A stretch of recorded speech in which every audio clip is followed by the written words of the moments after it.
From the macabre minds of Laughing Devil Production comes another story from the Nightshade Diary. You know what that means. Check under the bed and make sure no one or nothing is there. Is the closet door securely shut? Then leave your disbelief behind, amp up your imagination, and hang on tight for another ride into terror and mystery. And like all good horror stories, just imagine it's a dark and stormy night. And remember, screaming like a little girl is permitted.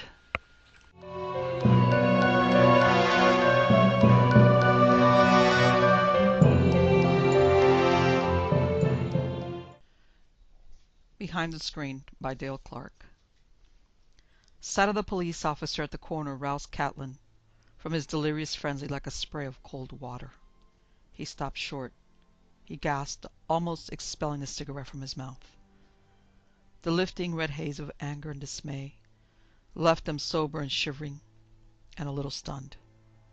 He stared stupidly up the dingy Chinatown street into which the first rays of the morning were stealing. He had run many blocks, perhaps miles, to reach the heart of this dismal and unsavory quarter. But why? He could not say. Somnambulistic fumes clouded his mind.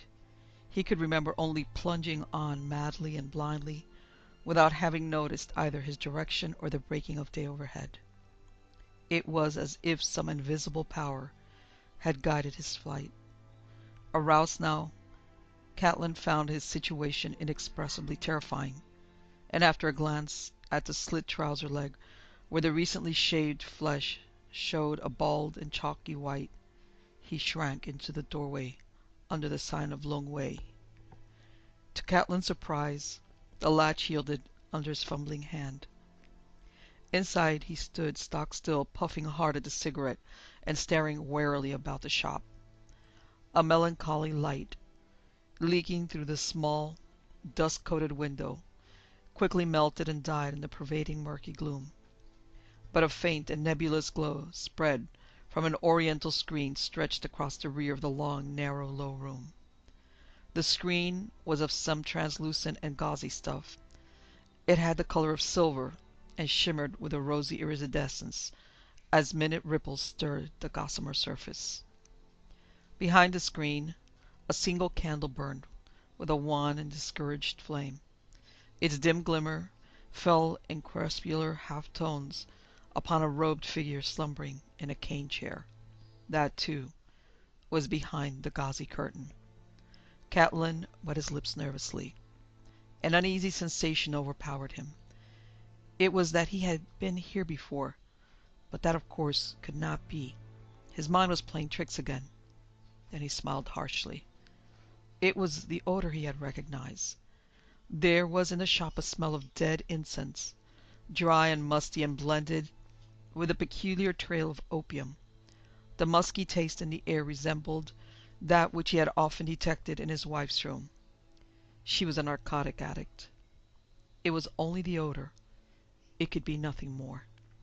On tiptoe, without making a sound, he advanced into the shadows and inspected the squat showcases and counters ranged along the low walls. He saw tiny figurines of wood and jade, vases and jars of porcelain, cabinets, sandals, and embroidered cloths. But there was nothing he could convert into money without much difficulty. He glided toward the screen. He had become marvelously adept in muffling his footfalls these past few hours. Nevertheless, the figure in the chair behind the screen stirred and looked around and arose. He was Chinese and very old. He came close to the diaphanous gauze, smiling a strange and enigmatic smile. "Ah, here you are," he said, "at last." This Lung Wei wore a black skull cap, and had gathered about his thin shoulders a stiff, richly brocaded crimson robe. Above the robe, his thin, wrinkled, clean-shaven face had in its expression the delicacy of ancient lace.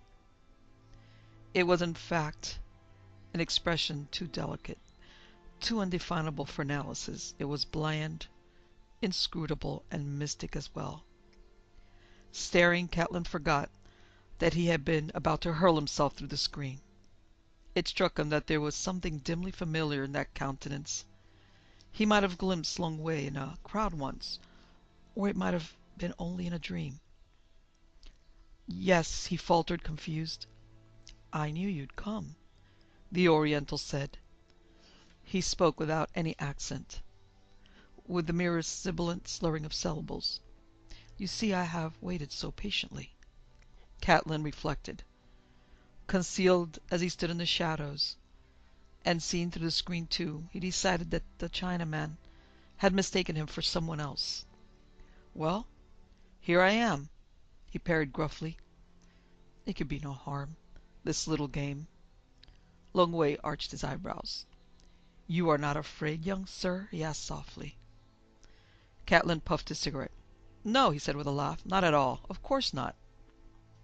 "That is well." The Oriental removed his hand from the sleeves of the robe, extending them in a curious gesture of, was it appeal, or perhaps invitation?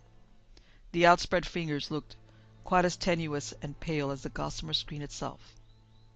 "You must believe this," he said, "that I want only to help you." Catlin did not say anything, but his heart began to beat with a furious, groping hope. Decidedly, this became interesting. Lung Wei regarded him steadily through the shimmering curtain. "That is why I waited so long. I thought that I might be of some service to you." The delicate, unknowable smile played upon his worn and yellowed face. "Do you find that hard to understand? You're so very young. That was what impressed me at the first. Your so blind youth. I wonder what you thought of me. Perhaps that I was so very old, right? Or perhaps you did not think at all." The musing voice dripped away into placid silence. Catlin leaned watchfully against a showcase, filling his lungs with his cigarette smoke and letting it drift from his nostrils. He said nothing. There was nothing to say. "You do not understand, do you?" the Oriental murmured. Catlin watched the candle brighten, watched a ripple of rupee cross the screen. "No," he said at last. "But that is natural." Lung Wei bobbed his head sagely. "It is confusing.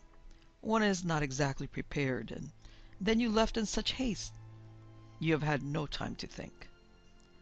Cold perspiration cropped forth on Catlin's face at these soft, sibilant words.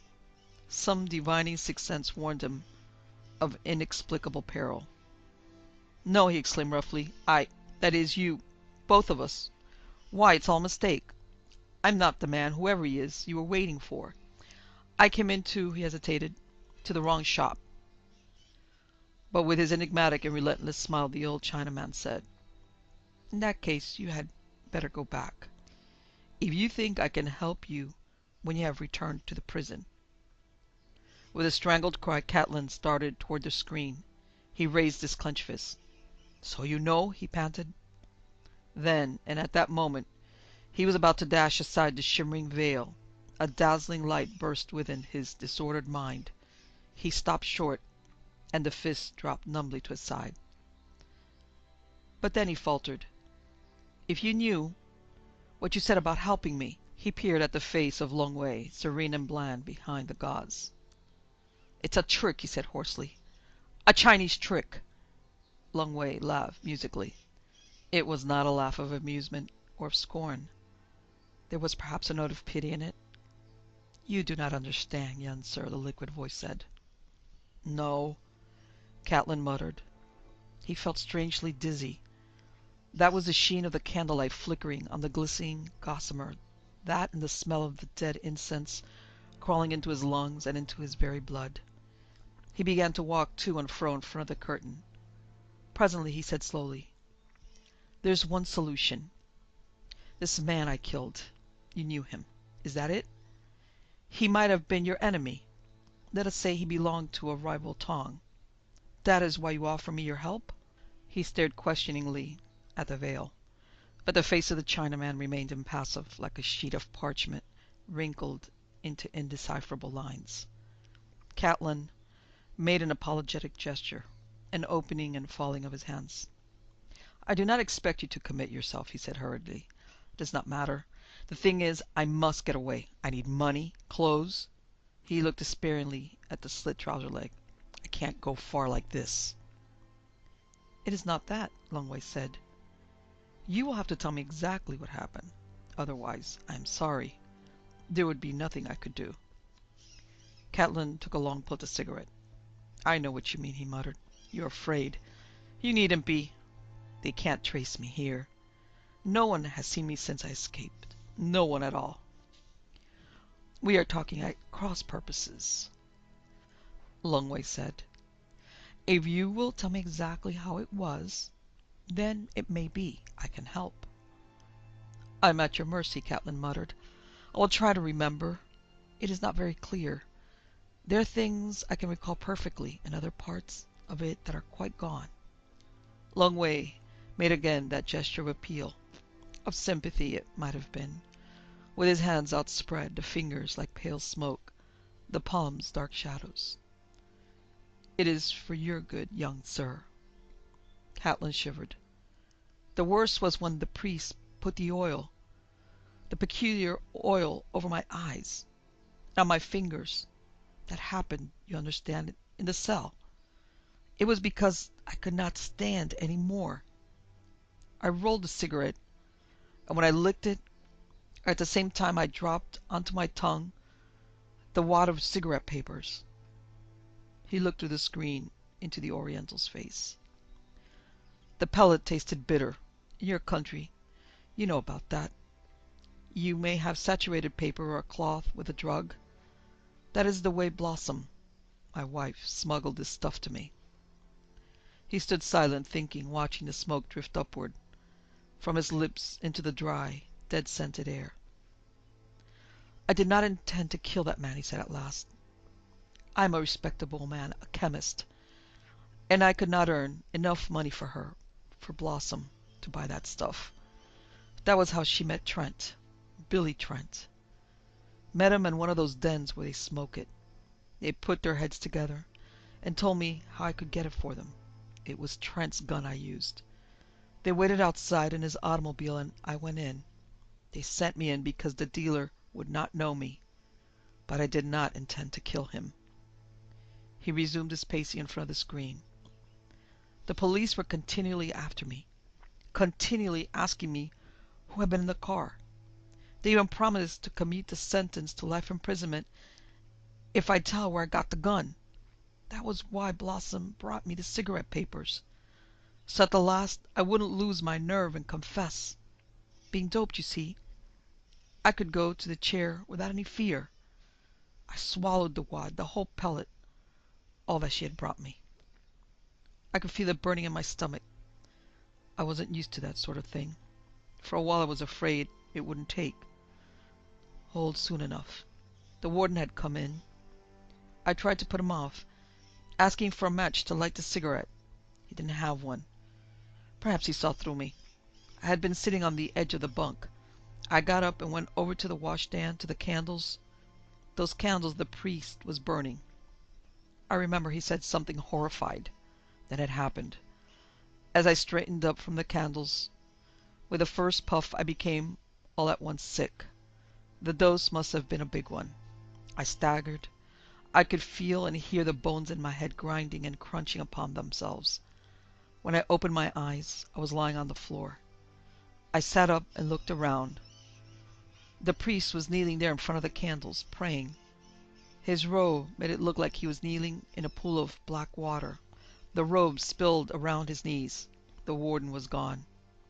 Catlin flung back his head and laughed, filling the shop with the reverberation of his laughter. I suppose he had run to get the prison doctor, making sure I shouldn't cheat the chair after all. He lowered his voice. You won't believe it, he said, but he had left the small door open. I crept there, on my hands and knees, so as not to disturb the priest, and the corridor was empty. I closed my eyes and opened them again to make sure. So I went out.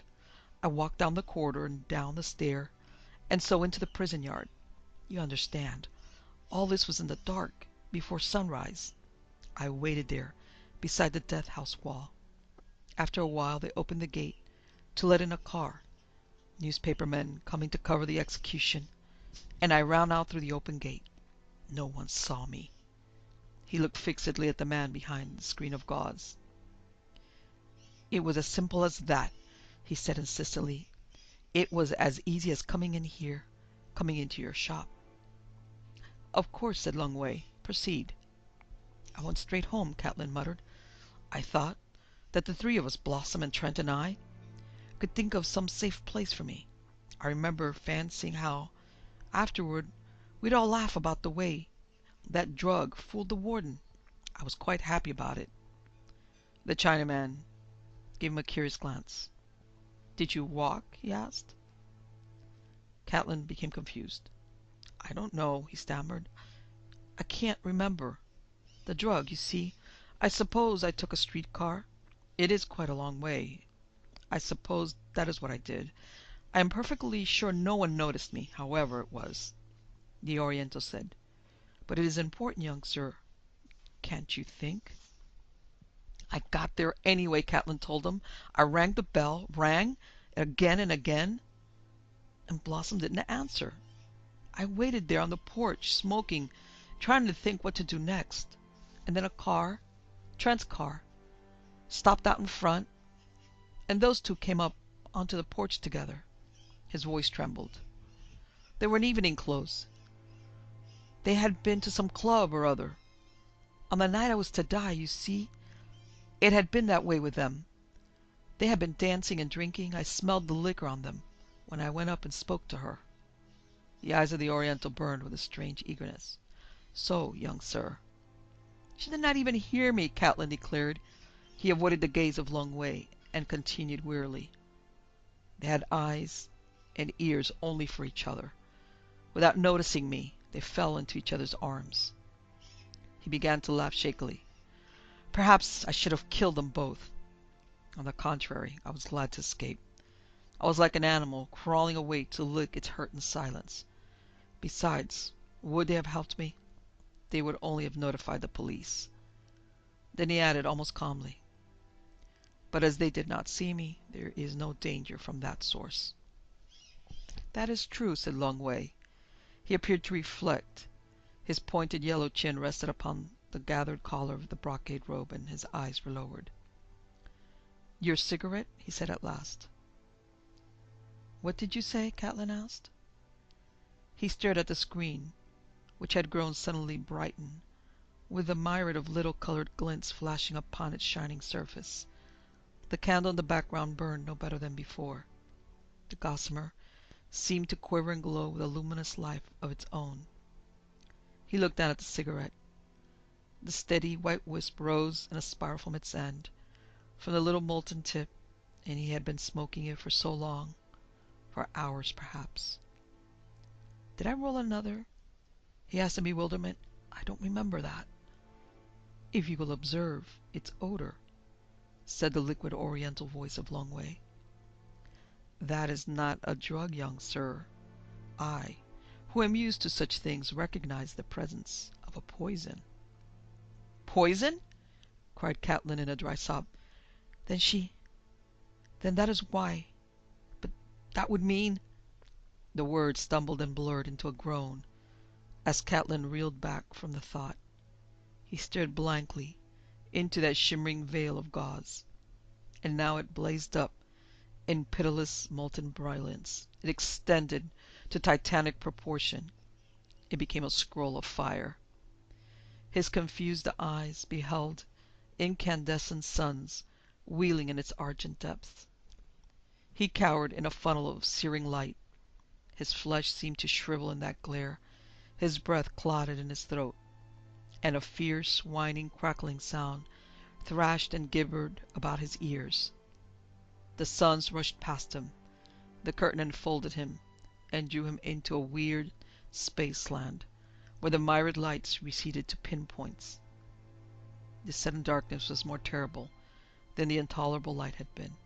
With a cry of despair he plunged ahead, striking madly with both fists. Then he realized that he was fighting the little gauze screen. The gossamer was cool, like a stream of water passing over his hands. It tore with a strange tinkling sound, a patter of distant bells. It lay in a cloud of crumpled silver at his feet. The little jeweled particles in the fabric winked in the candlelight. Catlin raised his eyes to the face of Lung Wei. A chill seized him the next moment. A fever came stinging through his veins. Without the screen to veil it, the face was... "I remember you now," he said. "You're the man I killed." The Oriental smiled his enigmatic, mystic smile. "That is so," replied the imperturbable Oriental man. "You understand, then? Are you ready?" "Ready?" Catlin faltered. "To go," said Lung Wei. Catlin nodded. Lung Wei blew out the candle and walked out of the shop, and the younger man followed. There was a long moment in which Lung Wei locked the door of his establishment, and in which Catlin stood gazing into the street. The sun was well up now, and a thin trickle of traffic stirred upon the pavement. A milk wagon clattered over the street cart rails. A fruit peddler went by, his legs scissoring between the shafts of his cart. Away off in the city a factory whistle blew. Catlin touched the brocaded sleeve of Lung Wei. "Which way?" he asked.